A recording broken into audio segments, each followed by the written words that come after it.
말씀 보시겠습니다. 고린도전서 3장 6절 7절입니다. 고린도전서 3장 6절 7절. 나는 심었고 아볼로는 물을 주었으되 오직 하나님은 자라나게 하셨나니 그런즉 심는이나 물 주는 이는 아무것도 아니로되 오직 자라나게 하시는 하나님뿐이니라. 아멘. 오늘 말씀 주제는 균형 잡힌 교회입니다. 이 균형이라고 하는 것은 어느 한쪽으로 치우치지 않고 고른 상태를 말하는 겁니다. 우리 성도들은 이 균형 잡힌 삶을 또 살아야 합니다. 이 각자가 이 균형 잡힌 삶을 살 때에 이제 균형 잡힌 교회가 되는 거죠. 이 하나님께서 우리에게 대계명과 그다음에 지상 명령을 주셨어요. 이 마태복음 22장 37절부터 보시겠습니다. 대계명이 무엇인지 마태복음 22장 37절로 40절입니다.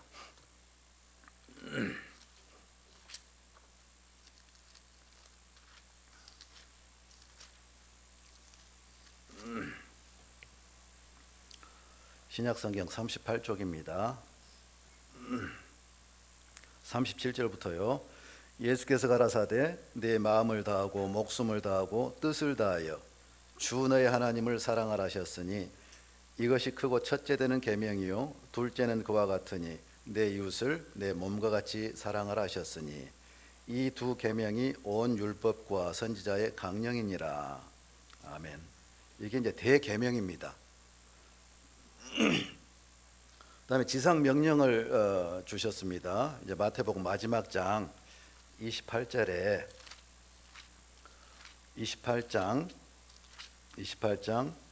18절부터 20절까지입니다. 자, 이 말씀은 지상 명령이에요. 예수께서 나와 일러 가라사대 하늘과 땅의 모든 권세를 내게 주셨으니 그러므로 너희는 가서 모든 족속으로 제자를 삼아 아버지와 아들과 성령 이름으로 세례를 주고 내가 너에게 분부한 모든 것을 가르쳐 지키게 하라. 볼지어다 내가 세상 끝날까지 너희와 항상 함께 있으리라 하시니라. 이 두 말씀에 이제 교회의 목적이 있습니다. 교회는 목적이 있어야 되잖아요. 마음을 다해 하나님을 사랑하라고 하셨죠. 이건 예배를 말하는 겁니다. 그러니까 우리는 예배를 통해서 하나님을 사랑하는 거예요. 그다음에 내 이웃을 내 몸같이 사랑하라고 말씀하십니다. 이건 섬김을 말하는 거예요. 그래서 우리는 섬김을 통해서 이웃에게 또 사랑을 보여주는 겁니다. 그다음에 아버지와 아들과 성령 이름으로 세례를 주라고 말씀하십니다. 마태복음 28장 18절부터 이건 교제를 말하는 거예요. 그러니까 우리가 교제를 통해서 우리 성도들과 하나가 되는 거예요. 그다음에 내가 너에게 분부한 모든 것을 가르쳐 지키게 하라. 이건 성장을 말하는 겁니다. 이제 양육을 말하는 것이고 이제 성장을 말하는 거죠. 그래서 우리는 양육을 통해서 또 성장하는 겁니다. 그다음에 모든 족속으로 제자를 삼아 이렇게 나옵니다. 이건 전도를 말하는 거예요. 그래서 전도를 통해서 하나님의 사명을 성취하는 겁니다. 그렇기 때문에 우리는 이 교회의 목적대로 살아야 되는데 이 목적이 뭐죠? 예배, 섬김, 교제, 성장, 전도예요. 이게 교회에 빠져버리면 안 돼요. 그래서 이 교회의 목적을 이루기 위한 원동력은 성령의 능력이시고 또 기도입니다. 이게 기도와 성령의 능력이 빠져버리면 아무것도 안 되는 것이죠. 그래서 우리는 교회 공동체 생활을 하면서 대계명 또 지상 명령에 온 마음을 다해 헌신해야 됩니다. 어느 것 하나라도 소리하면 안 돼요. 그래서 우리 성도들이 목적대로 살아갈 때에 이 주님의 몸은 건강해지는 거예요. 예배, 섬김, 교제, 성장, 전도 이게 어느 것 하나도 소홀히 할 수 있는 부분이 아니지 않습니까? 이런 것들이 잘 어우러졌을 때 교회는 건강하게 되는 겁니다. 그래서 잠언 29장 18절에도 묵시가 없으면 백성이 방자 행한다 이런 말씀이 있어요. 묵시는 비전이에요. 또 목적이죠. 그래서 비전이 없으면, 목적이 없으면 백성이 방자 행한다. 방자 행한다고 하는 것은 망한다는 거예요. 그러니까 교회는 이런 묵시가 없으면 망하는 거예요. 안 되는 거예요. 또 교회가 해야 될 일을 크게 두 가지로 나눌 수가 있습니다. 그게 뭐냐면은 사역과 사명이에요. 그런데 이 두 가지는 균형을 이루어야 되는데, 이 사역은 우리 성도들이 온전히 되는 거예요. 그다음에 사명은 복음을 전하는 거예요. 이건 교회 두 기둥이에요. 이게 어느 것 하나 소홀히 돼버리면 안 되는 거예요. 그래서 복음 전하는 것, 그 다음에 성도들이 온전히 되는 것, 장성하게 되는 것, 이건 균형을 이루어야 된단 말이에요.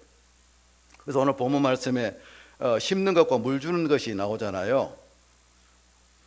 자, 심는 것은 복음 전파예요. 복음 전하는 거예요. 물 주는 것은 양육하여 성도들이 온전한 삶을 살게 하는 거예요. 이게 균형을 이루어야 된단 말이에요. 그렇기 때문에 교회는 우리 성도들 각자가 이 사역과 사명을 잘 감당해야 된다. 그러니까 영혼 구원과 또 거룩하고 온전한 삶을 살아야 된다. 이렇게 말씀드려봅니다. 이 바울은 두 가지 사역을 했어요. 골로새서 1장 23절부터 보시겠습니다. 골로새서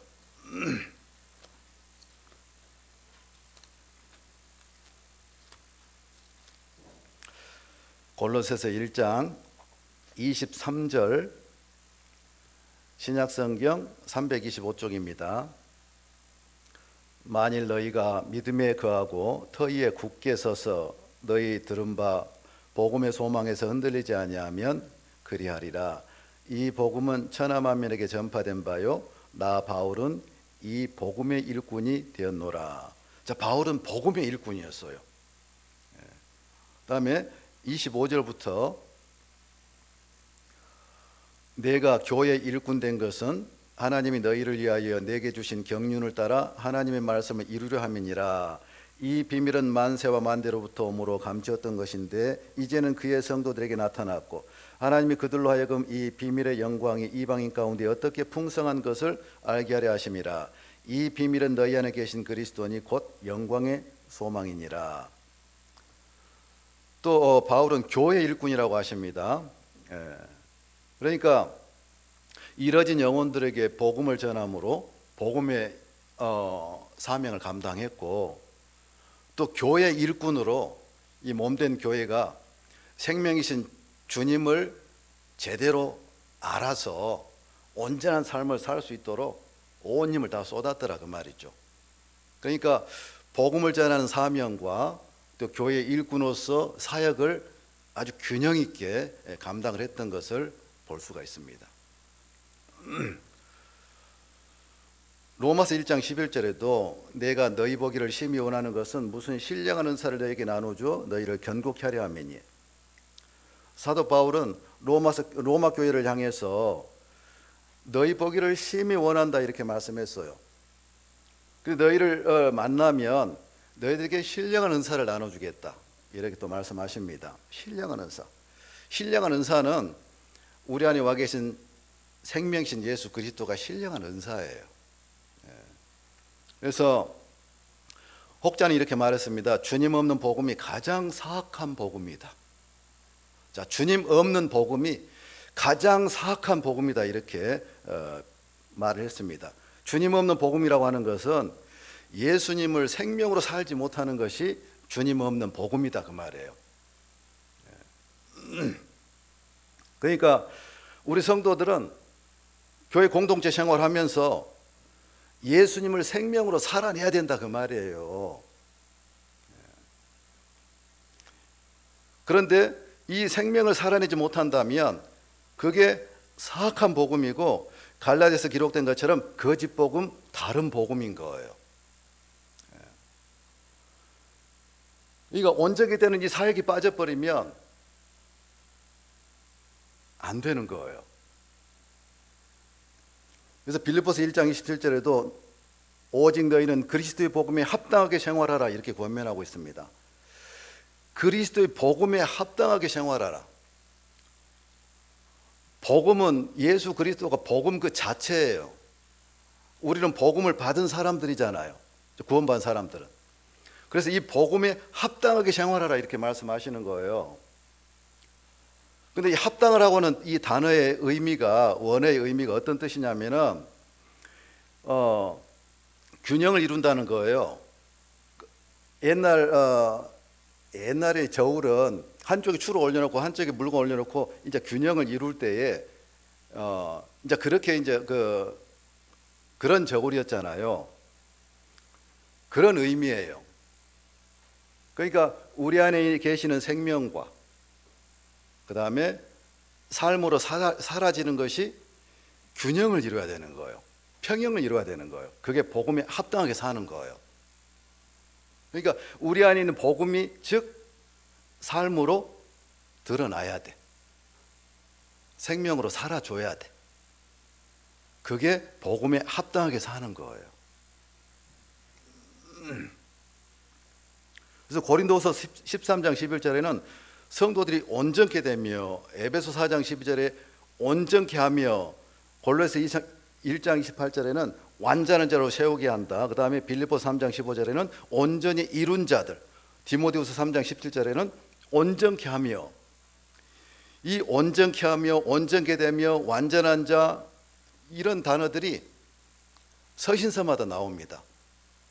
온전히 된다고 하는 것은 장성한 자들 말하는 거예요. 우리는 신앙이 자라서 성숙한 인격을 가져야 되는 거예요. 그 성숙한 인격이 누구예요? 예수님 우리의 인격이신 거예요. 그래서 그분으로 사는 것이 바로 온전케 되는 거예요. 그래서 이 복음 전하는 것과 이 온전케 되는 것은 균형을 이루어야 된다. 오늘 그 부분을 말씀드리려고 하는 거예요. 그래서 균형 잡힌 교회, 복음과 온전케 되는 것, 사역과 사명이 균형을 이루어야 된다. 이 부분을 말씀드리고자 합니다. 오늘은 시간이 이렇게 풍족하지가 않아요. 그래서 사실 온전히 되는 이 부분은 빼고 이제 전도에 관한 말씀만 드려보도록 하겠습니다. 우리 주님께서는 이 복음이 효과적으로 전파되게 하기 위해서 신약 교회를 세우셨어요. 이 교회를 세우신 목적이 뭐냐면은 전도하기 위한 거예요. 사실은 아주 효과적으로 전도하기 위해서 교회를 세웠습니다. 그래서 이 교회라고 하는 것은 생명을 탄생시키는 곳이에요. 그냥 개모임처럼 그런 것이 아니단 말이에요. 정말 거룩하고 경건한 장소가 돼야 되고, 그다음에 생명을 탄생시키는 그런 장소가 바로 교회예요. 그러면 생명을 탄생시킨다고 하는 것이 뭐겠습니까? 전도에서 이루어진 영혼들을 건져내는 거예요. 우리 인류 조상 아담은 그리스도의 모형이잖아요. 그다음에 하와는 교회 모형입니다. 이 창세기 2장 21절 23절 보시면 하나님께서 아담을 깊이 잠들게 하시고 아담의 갈빗대 하나를 빼가지고 살로 채우시고 여자를 만들었어요. 네. 그러므로 아담이 잠든 것은 교회를 탄생시키기 위한 십자가에서 못 박고 돌아가신 예수 그리스도를 상징하는 거예요. 아담이 깊이 잠들었다고 하는 것은. 그리고 아담이 잠에서 깨어난 것은 예수님의 부활을 예표하고 있습니다. 그러니까 아담이 깊이 잠들었을 때에 하와가 아담의 갈빗대로 만들었다고 그랬잖아요. 예수님께서 죽으심으로 교회가 탄생할 것을 미리서 보여주신 거예요. 그래서 그럼 하와의 성분이 뭐예요? 아담의 갈빗대예요. 갈빗대. 하와는 따로 어떤 것으로 만들어진 것이 아니라 아담의 갈빗대로 만들어졌어요. 그래서 아담은 그리스도의 모형이다 그랬고요, 갈빗대로 만들어진 하와는 교회의 모형이다 그랬습니다. 그래서 하와의 성분이 아담의 갈빗뼈라고 하는 것은 교회는 그리스도의 일부다 그 말이에요. 그 다음에 교회는 그리스도 그 자체다 이렇게 또 표현할 수가 있습니다. 엄밀히 말하면 교회는 성도들 안에 계시는 그리스도의 요소다 그렇게 표현할 수도 있어요. 그러니까 교회는 곧 그리스도라 이렇게 말씀드릴 수가 있습니다. 그러니까 교회는 생명이신 예수 그리스도로 이렇게 살아갈 때에 그게 진짜 교회인 거예요. 왜냐하면 교회는 그리스도이기 때문에. 영적으로 보면은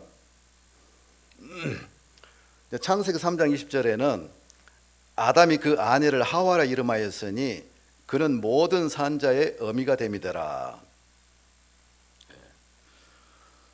아담이 그 아내를 하와라 이름하였으니 그 하와는 모든 산자의 어미가 됨이더라. 이 말씀은 교회는 생명을 탄생시키는 모든 산자의 어미가 바로 교회다 그 말이에요.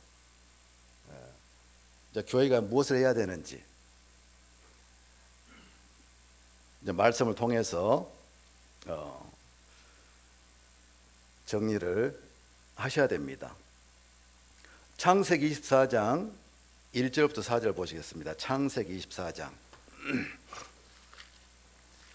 창세기 24장 1절부터 4절입니다. 구약성경 30쪽입니다.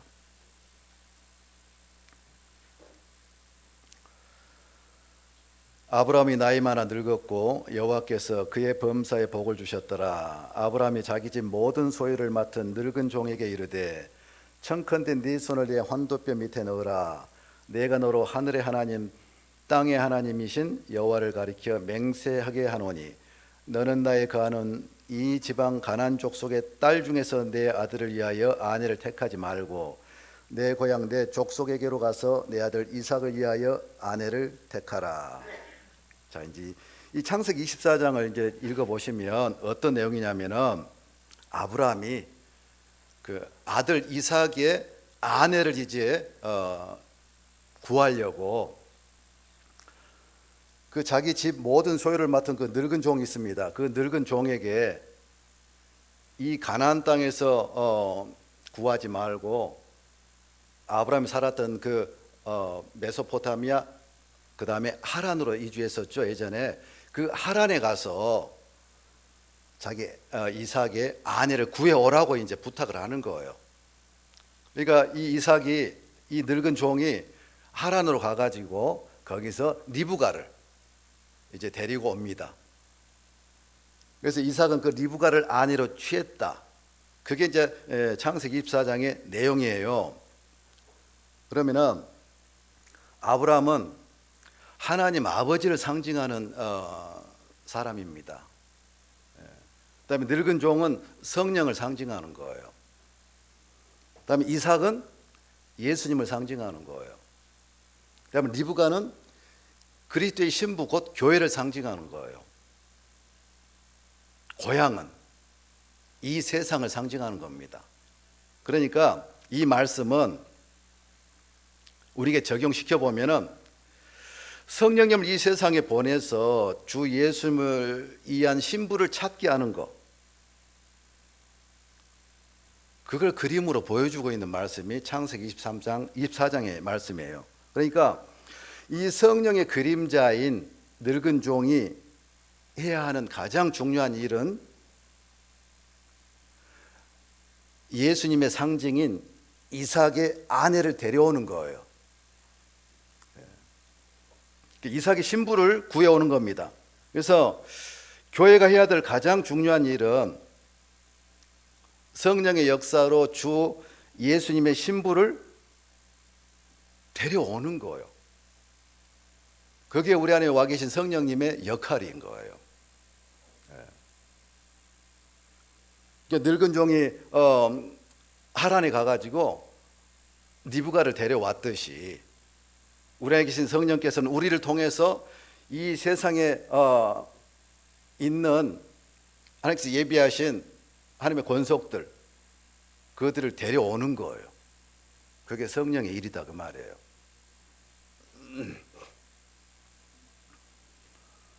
즉 전도해서 구원받게 하는 일이 바로 교회의 일이다 그 말이에요.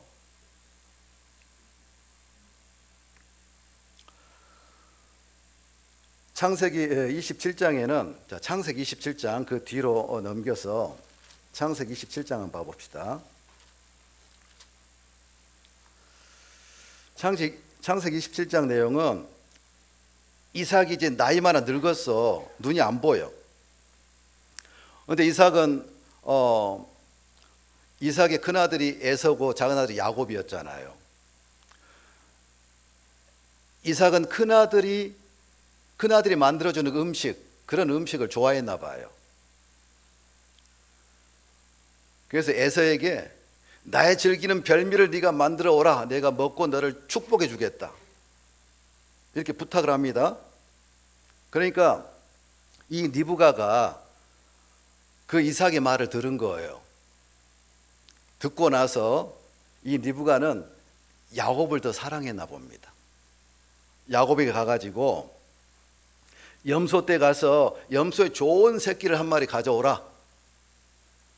내가 네 아버지가 잘 잡수시는 그 별미를 만들어서 줄 테니까 너는 그 별미를 아버지한테 갖다 드려서 복을 받으라. 이렇게 말한단 말이에요. 그러니까 야곱이 그럴 수 없다고. 금방 드러날 건데, 들통이 날 건데, 에서는 막 털이 있는 사람이고 나는 매끈매끈한 사람이고, 아버지가 아무리 눈이 안 보인다고 해도 만져보면 다 알 건데 그럴 수 없다고. 그러니까 들통 나도 그 저주는 내가 다 받을 테니까 너는 가서 좋은 염소 새끼 한 마리 끌고 와. 그래서 끌고 옵니다. 그랬을 때에 그 엄마 리브가가 그 염소 새끼로 아버지가 즐겨 드시는 그 별미를 만들어 가지고 야곱에게 들려 보내는 거예요. 근데 이제 그 야곱은 매끈매끈 털이 없는 사람이라 그랬잖아요. 양 껍데기를 벗겨 가지고 이제 털이 있는 것처럼 그렇게 해가지고 아버지 앞에 가게 합니다. 가는데 벌써 이렇게 짐승을 잡아서 음식을 만들어 왔느냐? 그렇게 이삭이 물어요. 그러면서 만져보니까 이삭이 틀림이 없어. 아니 에서가 틀림이 없어. 근데 목소리는 야곱의 목소리인 거예요. 하여간 먹고 야곱에게 축복을 다 해버렸어요. 근데 에서도 이제 들판에 가가지고 짐승을 잡아가지고 아버지 좋아하는 별미를 이제 만들어가지고 아버지께 오는데 아버지가 깜짝 놀라는 거예요. 네가 만들어 놓은 음식 내가 먹고 다 축복해 줘버렸다. 그러니까 이제 에서가 난리가 난 거죠. 그런 내용입니다. 이 내용이 이삭은 또 아버지 하나님을 상징하는 그런 인물이에요. 이 말씀에서는. 그다음에 리브가는 성령을 상징합니다. 그다음에 염소 새끼는 예수 그리스도를 상징하는 거예요. 그럼 야곱과 에서는 뭘 상징할까요? 야곱과 에서는 육신으로 행하는 사람, 성령으로 행하는 사람을 상징하는 거예요.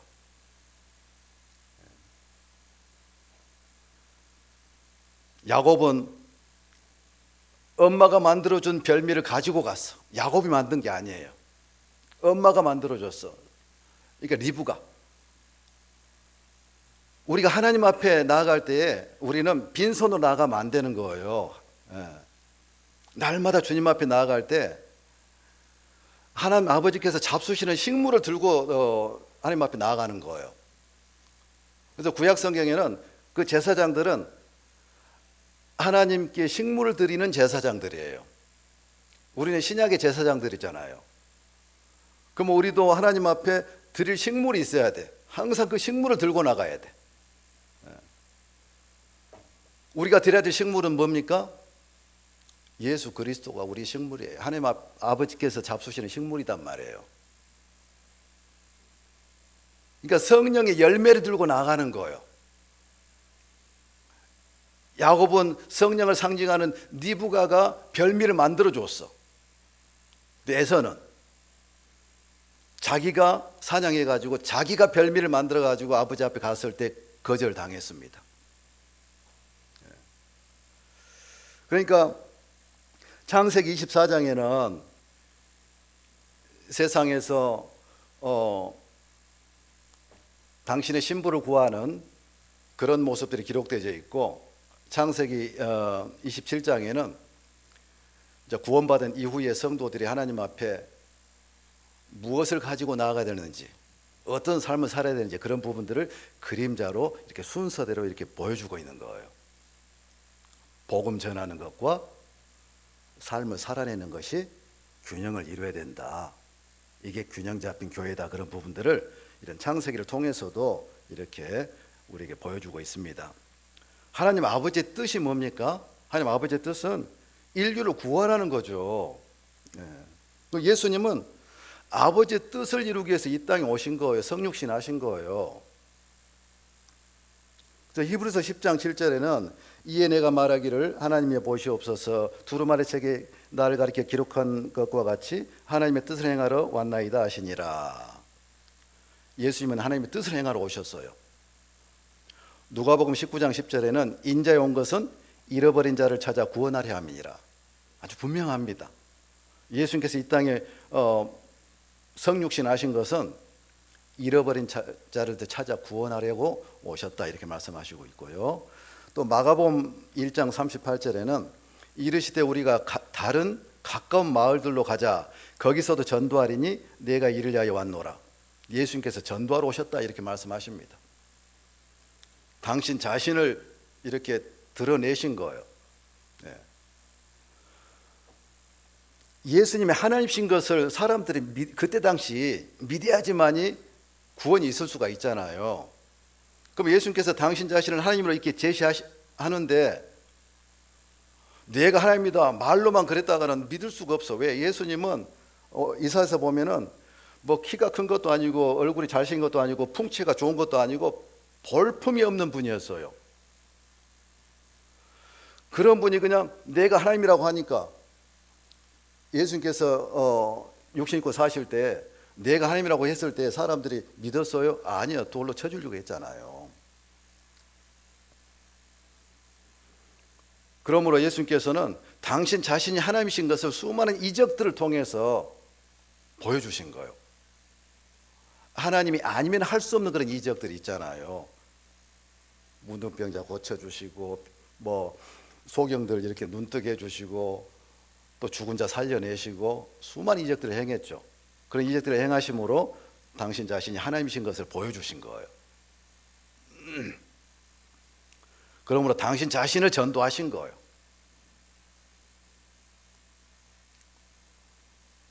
또 예수님께서 잡수시는 양식이 있더라고요. 요한복음 4장 32절로 34절입니다. 요한복음 4장 32절부터 34절 보시면 신약성경 148쪽입니다. 가라사대 내게는 너희가 알지 못하는 먹을 양식이 있느니라. 제자들이 서로 말하되 누가 잡수실 것을 갖다 드렸는가 한데 예수께서 이르시되 나의 양식은 나를 보내신 이의 뜻을 행하며 그의 일을 온전히 이루는 이것이니라. 자, 예수님의 양식은 하나님 아버지의 뜻을 행하며 그의 일을 온전히 이루는 것이다, 이렇게 말씀하십니다. 여기 말씀에도 아주 균형을 이루는 말씀이 있는 거예요. 나를 보내신 이의 뜻을 행하며, 하나님 아버지의 뜻은 뭡니까? 이뤄진 영혼들 건져내는 것이 아버지의 뜻이에요. 그 다음에 그의 일을 온전히 이루는 것은 예수님께서 육체를 입고 사실 때에 예수님 스스로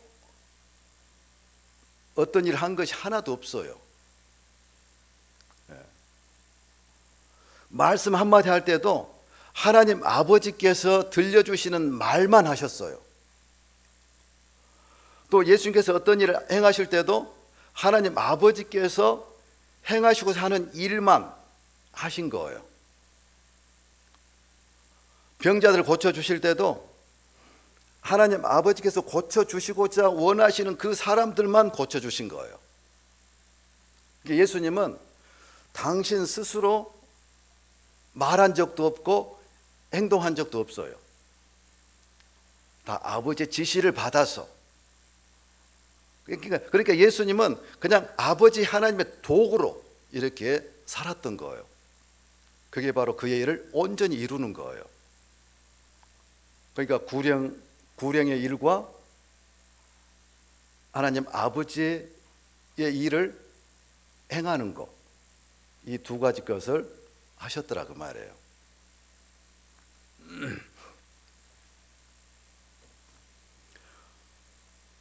그 다음에 35절 36절 보시면 너희가 넉 달이 지나야 추수할 때가 이르겠다 하지 아니하느냐. 내가 너에게 이르노니 눈을 들어 밭을 보라. 희어져 추수하게 되었도다.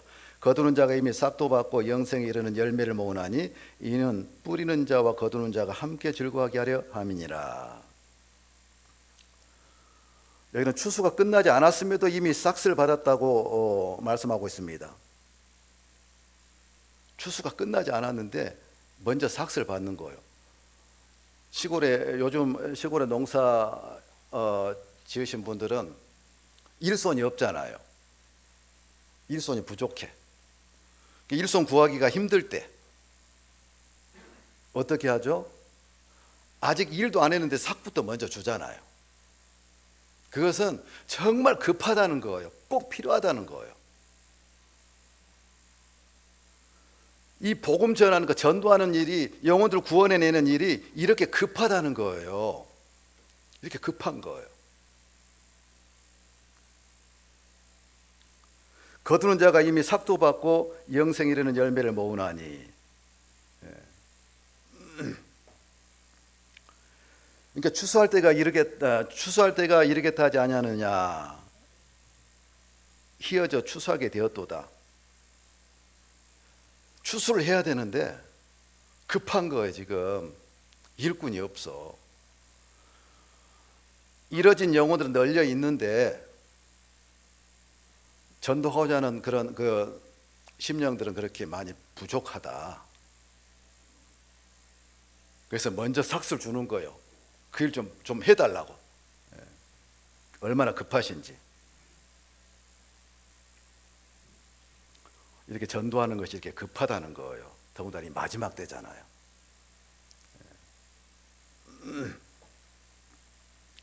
그러므로 하나님께서 엄히 명하셨어요. 엄히. 디모데후서 4장 1절 2절 보시면 하나님 앞과 산자와 죽은 자를 심판하실 그리스도 예수 앞에서 그의 나타나실 것과 그의 나라를 두고 엄히 명하노니 너는 말씀을 전파하라. 때를 얻든지 못 얻든지 항상 힘쓰라. 이 말씀 모르신 분 계십니까? 다 알고 계시죠? 엄히 명하노니 너는 말씀을 전파하라. 때를 얻든지 못 얻든지 항상 힘쓰라. 이렇게 말씀하고 있습니다. 주님께서 우리에게 복음 전할 것을 부탁하셨고 때를 얻든지 못 얻든지 힘쓰라.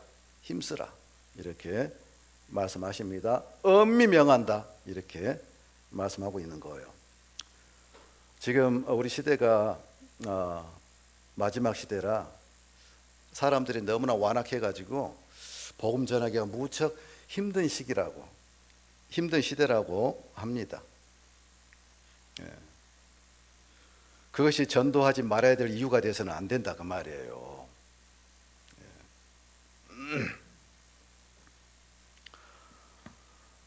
사도행전 18장 10절에는 내가 너와 함께 있음에 아무 사람도 너를 대적하여 해롭게 할 자가 없을 것이니 이는 이 성 중에 내 백성이 많음이라. 하나님께서 예배해 놓으신 영혼들이 많다는 거예요. 이 여수 지역에도 하나님께서 예배하신 영혼들이 굉장히 많다는 거예요.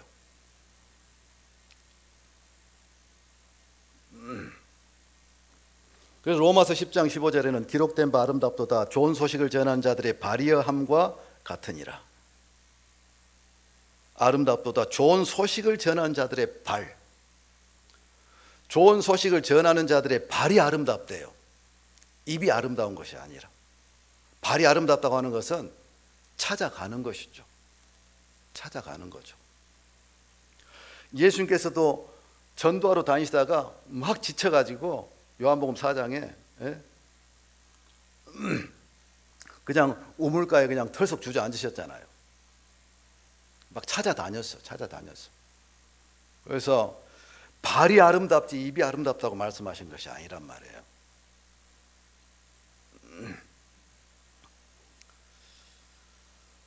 전번 주에 그 전번 주 3주 전부터 시작해서 이제 폐암에 걸려서 9월 달에 수술했던 분이 어렵게 말씀을 듣고 구원을 받았습니다. 그 전도했던 청주교회 우리 형제가 그 아버지가 이제 아버지 동생 작은 아버지인데 폐암이 걸려서 투병하고 있다는 말을 듣고 이제 찾아갔어요. 찾아가서 이제 말씀 한번 들어보자고 이렇게 해서 말씀 듣기로 약속을 해서 그 2번을 가서 말씀을 하는데 정말 잘 들으시더라고요. 근데 그분은 평생 하나님을 믿으신 분이 아니고 그런데 이제 몸이 아파 계시니까 마음이 이렇게 낮아져서 잘 들으셨어요. 잘 들었는데 저는 지금까지 이렇게 상담하면서 많은 사람들을 봤잖아요. 정말 잘 들은 사람들이 끝에 가서 구원을 못 받은 경우도 많고 처음부터 까탈스럽게 안 들으려고 했던 사람들이 말씀 듣고 구원받은 경우를 또 많이 봤거든요. 너무 잘 들어가지고 불안했어요, 사실은. 속으로 불안한데 이렇게 잘 들어? 근데 토요일 주일을 지나서 그 다음 화요일 날 또 약속을 하고 이제 그 형제는 직장 다니니까 저하고 이제 자매랑 둘이 그 약속 시간에 갔는데 노크를 하는데 분명히 사람이 있는 것 같은데 아프신 분이 가봤자 그 옆에 돈에 잠깐 소막에 갔다가 돌아오시고 이제 그런 분인데 소식이 없어요. 문을 두드려도 소식이 없어. 분명히 안에 계신 것 같은데 이제 변해버린 거예요. 그 이틀 만에 사단이 틈타가지고 전화를 해도 안 받고 그래서 차에서 한 30분 기다리다가 이제 돌아왔습니다. 이제 형제한테 이렇게 연락을 해서 작은아버지가 이만저만해서 말씀을 이렇게 마음이 변해버리는 것 없다. 사단이 야무지게 틈타는 것 없다. 한번 연락을 해봐라. 형제가 연락을 해도 전화를 안 받는 거예요. 안 받아. 저는 개인적으로 이제 어렵겠다 이제 그렇게 생각을 했는데 그 형제가 또 그 집을 찾아간 거예요. 찾아가서 왜 안 들으려고 하냐? 자, 그런 것부터 시작해서 이제 그래서 찾아가니까 이제 막 뭔 일을 하고 있으면서 말을 섞으려고 하지도 않고 그래도 끈질기게 그냥 그래도 이제 약속을 잡은 거예요. 그래서 약속을 잡은 거예요. 그래서 또 다음 주 화요일 날 이렇게 또 말씀하기로 해서 찾아갔습니다. 찾아갔는데 얼굴 표정이 말이 아니에요. 듣기 싫어가지고 딱 얼굴 보는 순간 그 표정 있잖아요. 이제 끄다는 보리자루 같이 이제 막 억지로 이제 앉혀놓고 또 하나님 말씀을 전했습니다. 그 표정을 보면 제가 힘이 빠져가지고 못할까 싶어서 얼굴도 안 보고 계속 전했어요. 우리 성령께서 역사하시면 뭐 잘 이렇게 말씀 들어갈 수 있겠지. 그렇게 끝냈습니다. 말씀 오래 할 수도 없잖아요, 암 환자에게. 그리고 돌아와서 또 이제 그 다음 주에 또 말씀을 하기로 약속을 했어요. 그래서 전번 주에 화요일 수요일 날 말씀 이제 죄 이야기하고 복음 얘기를 말씀을 드렸습니다. 여전히 죄 말씀 들을 때도 막 졸고 있는 거 있죠. 그래도 성령께서 역사하시면 불쌍히 여겨 주셔서 죄를 깨닫게 하시겠지. 하여간 죄 얘기 다 했습니다. 지옥 갈 죄인 맞냐고 물어보니 죄인이라고 이제 인정을 하는 거예요. 정말로 인정되느냐 했더니 인정된대요. 죽으면 지옥 간대요. 그래서 이제 그러면 내일 바로 합시다 해가지고 이 복음 푸는데도 또 여전히 듣고 싶은데 막 사단이 틈타가지고 막 눈이 막 감기고 그러는 거 있죠. 또 그거 보니 말씀하면서 얼마나 힘이 빠집니까? 이거 또 복음을 깨달을 수 있을까? 그래서 얼굴도 안 봤어요. 또 얼굴도 안 보고 성령께서 역사하시면 불쌍히 여겨주셔서 복음을 깨닫게 해주실 걸 믿사옵고 감사합니다. 그래서 이제 복음 다 전하고 나서 천국 갈 수 있냐고 물어봤더니 다 믿어진대요.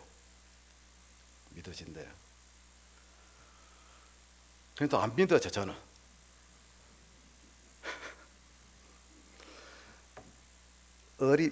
교약교회들 상담하다 보면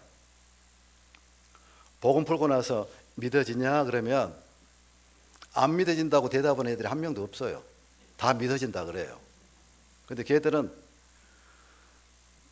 이렇게 이제 말씀 전하신 분이 수고스럽게 말씀을 했는데 그렇게 물어보면 믿어진다고 대답해야지. 그래서 대답한 거예요. 그런 경우를 한두 번 본 것이 아니죠. 성인들도 마찬가지고. 그래서 복음 말씀하면서 또 물어봤습니다. 그런 말씀하면서 진짜 믿어지냐? 내가 말씀해 주는 게 고마워서 그냥 믿어진다고 대답하지 말고 진짜로 마음까지 믿어지냐 했더니 믿어진대요. 그럼 죽어도 천국 갈 수 있겠냐? 천국 갈 수 있대요. 제가 10번을 물어봤습니다. 하나님 감사합니다. 같이 기도하고 손잡고 기도하고 그렇게 상담을 마쳤습니다. 제가 그분 상담을 하면서 얻은 교훈들이 몇 가지가 있어요.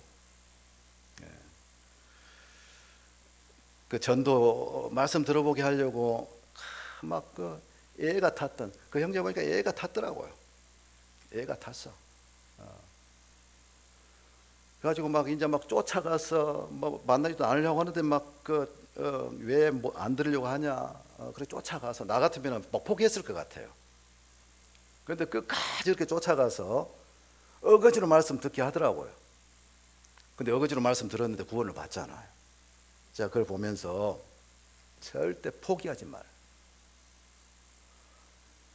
절대 포기하지 말자. 끝날 때까지 끝난 것이 아니다. 야구에서 이제 그런 말을 많이 하죠. 끝날 때까지 끝난 것이 아니다. 이 전도가 그렇더라고요.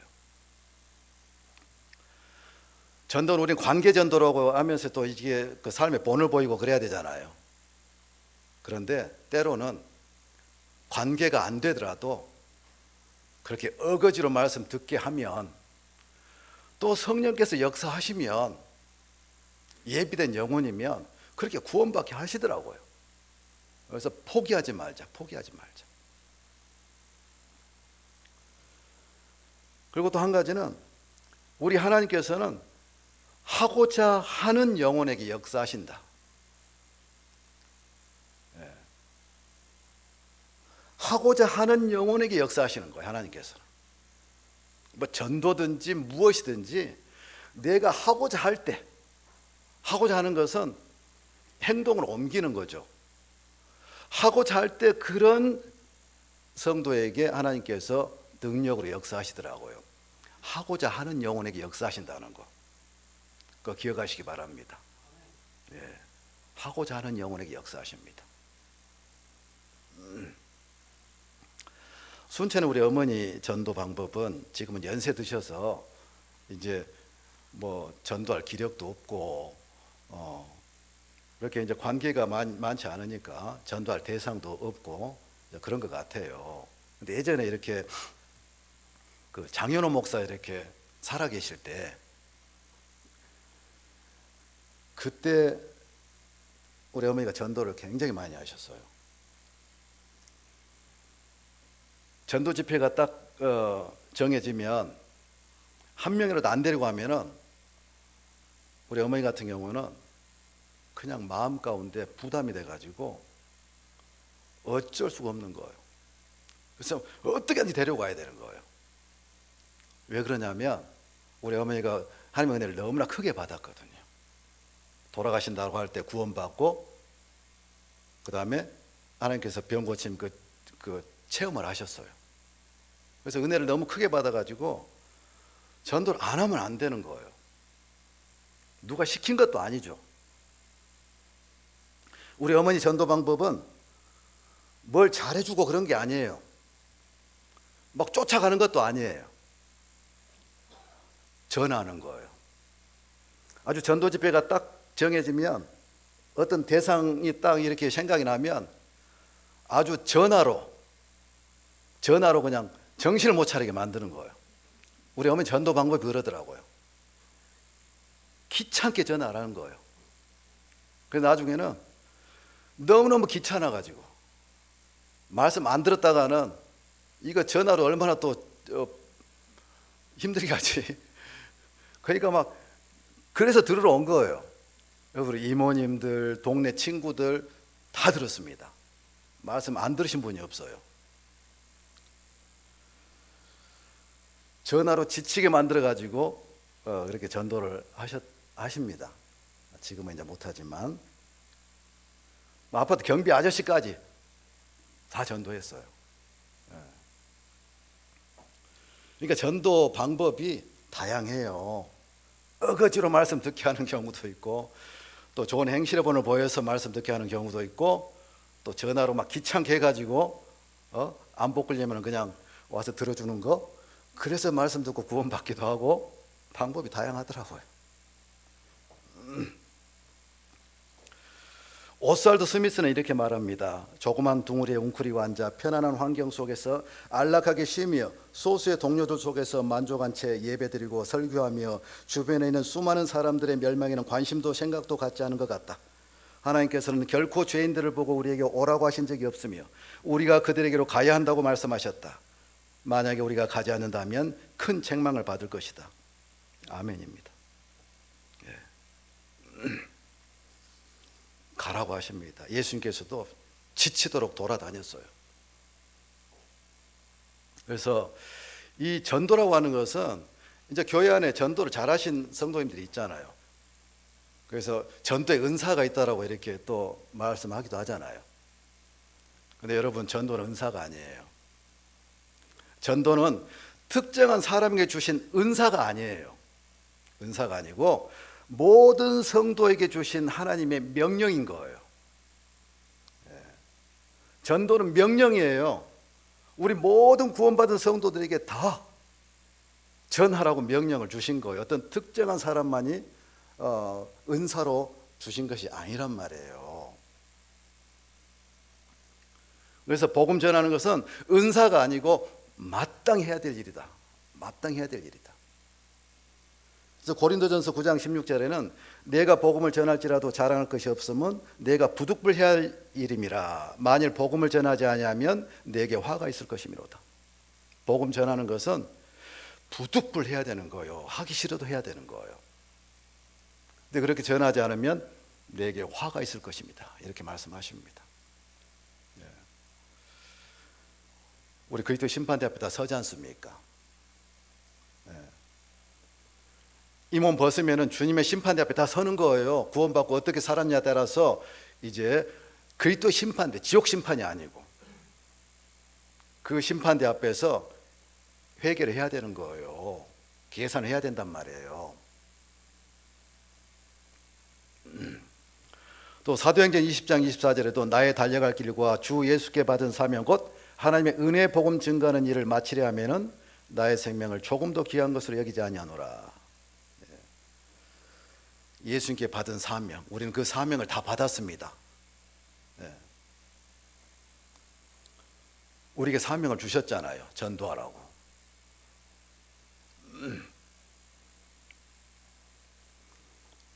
에스겔서 3장 16절 20절에는 이뤄진 영혼들을 깨우치지 않으면은 그 핏값을 네한테 받을 것이다 이렇게 말씀하잖아요.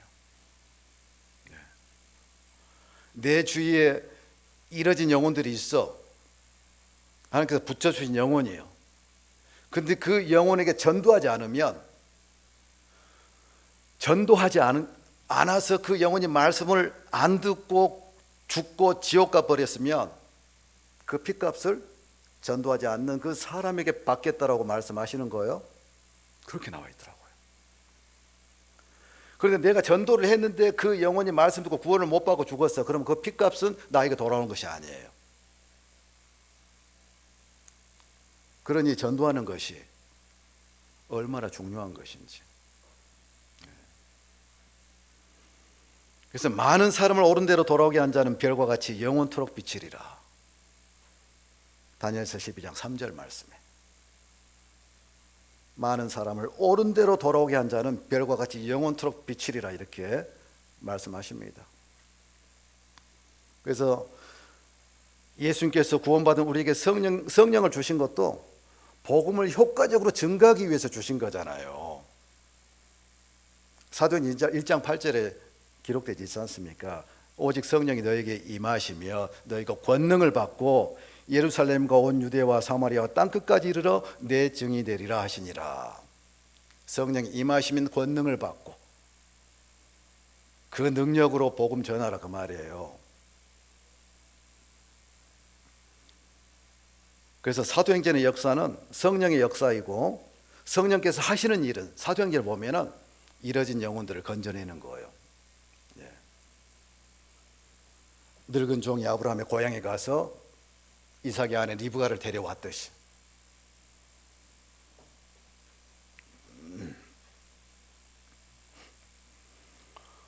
그래서 그들이 말씀을 듣는 것도 말씀 듣고 하나님 살아계심을 믿는 것도 그다음에 죄를 깨닫는 것도 또 복음을 깨닫는 것도 누구의 일입니까? 성령께서 하시는 일이에요. 성령께서 하시는 일이란 말이에요.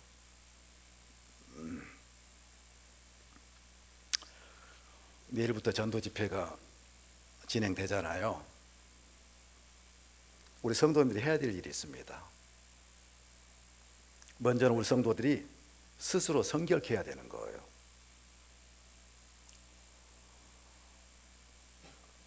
내일 전도 집회 하기 전에 우리가 우리 자신들을 살펴보고 내가 내 자신을 살펴보면은 속을 수가 있어요. 성령께서 내 자신을 살필 수 있도록 맡겨드려야 되는 거예요. 그래서 뭔가 하나님 보실 때 합당치 않은 것들 그런 것들 전부 다 성령께서 드러내 주시면 그걸 하나님 앞에 자백을 해야 되는 거예요. 성령께서 기도할 때마다 들려주시는 양심 가운데 들려주는 그런 음성이 있어. 기도할 때마다 성령께서 양심의 소리로 이것 처리해 이놈아 계속하면서 그런 음성이 있어요.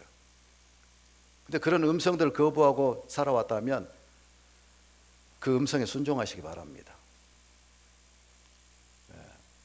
제거를 해야 되는 거예요. 구약 성경 보시면은 하나님과 관계 회복할 때 제일 먼저 해야 될 일이 뭐예요? 우상을 제거하는 거예요. 온 마음과 정성을 다해서 우상을 제거하고 하나님 앞에 돌아오는 거예요. 그게 순서입니다. 그래서 스스로 성결케 해야 되는 거예요. 그럴 때 하나님의 기사가 하나님의 능력이 역사하는 거예요. 그리고 한마음 한뜻이 돼야 됩니다. 한마음 한뜻이 돼서 기도하고 성령으로 말미암은 봉사, 섬김 이런 것이 있어야 되는 거예요. 그럴 때 하나님께서 생명 탄생의 역사를 보게 하실 겁니다. 네. 교회는 정결해야 되거든요. 깨끗해야 되거든요. 그래서 온 교회가 힘을 합해서 그 전도 집회를 위해서 그 영혼들을 위해서 기도하고 헌신하고 수고하고 봉사하고 있는데 먼 산 불구경 하듯이 팔짱 끼고 지켜보고 있는 그런 성도들이 한 명도 있어서는 안 됩니다. 그런 지체들이 있어서는 안 돼요. 먼 산 불구경 하듯이 나하고는 상관없는 일인 것처럼 그 한 사람 때문에 망칠 수가 있어요. 아간 같은 아간, 그 한 사람 때문에 이스라엘 백성들이 얼마나 많은 피해를 입었습니까?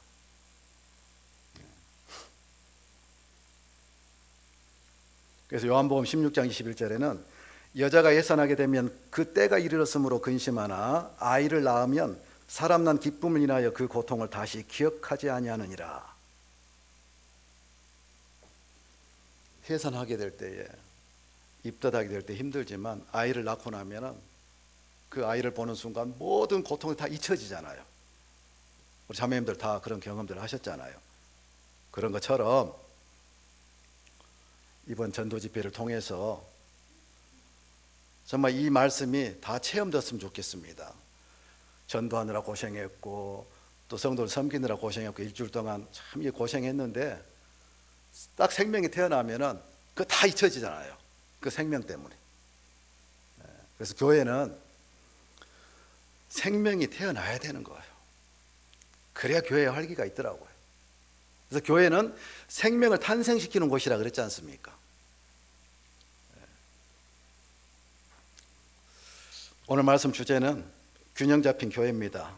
예수님께서 교회에게 주신 대계명과 지상 명령, 예배, 섬김, 교제, 성장, 전도 어느 것 하나 소홀함이 없이 행해질 때에 교회는 든든하게 세워진다는 것.